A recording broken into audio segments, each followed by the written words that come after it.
အရှင်ဖေရဟန်တို့ကဘေးဟောတာစိတ်ကူတာလို့နဲ့အဆက်ပါတလားဖေရဘေးရင်မဟောကောင်းပေါ့နော်ယဟန်တော်တွေကဘေးရင်ဟောခြင်းစိတ်ကူခြင်းဒါ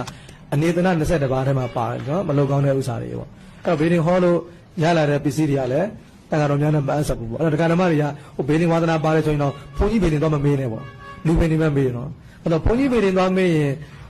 တိတ်ခါတစ်ခါကြတယ်ဘုန်းကြီးဖြစ်ပါလေနဲ့ဒီဘေးရင်ကိုယုံကြည်လက်ခံခြင်းဆိုတဲ့ဒီကမ္မတက္ကတာဉာဏ်ပျက်စီးမှုတစ်ခုပါလာတယ်ဒုတိယကသီလပျက်စီးမှုတစ်ခုထပ်ပါလာတယ်နော်အဲ့တော့ဘေးရင်ကိုအယုံလွန်အားကိုခြင်းဟာကမ္မတက္ကတာဉာဏ်ပျက်စီးသွားနိုင်တယ်နော်ကမ္မတက္ကတာဉာဏ်ပျက်စီးသွားနိုင်တယ်ဆောင်မွေးအောင်ကျင်တာကိုစာမကြိုးစားဘဲနဲ့ဘောပင်ကိုမမ်းမခိုင်းတာတော့တဘာမှမကြတဲ့ကိစ္စတွေ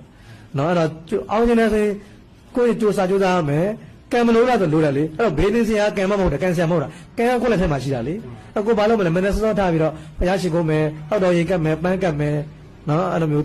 ဒီငါးပါးသီလတွေစောင့်တည်မယ်ဒါကံကိုပြစ်လိုက်တာပဲလေကံလိုပါတယ်နော်ကံလိုပါဘေးရင်စရာကိုယ့်ရဲ့ကံကိုမြင်အောင်လုပ်မပေးနိုင်ပါဘူးမပေးနိုင်ပါဘူးဒီတပည့်ညုံလေးတချို့ညုံကကိုယ့်ကံကိုဘာမှပြောင်းမလဲနိုင်ပါဘူးနော်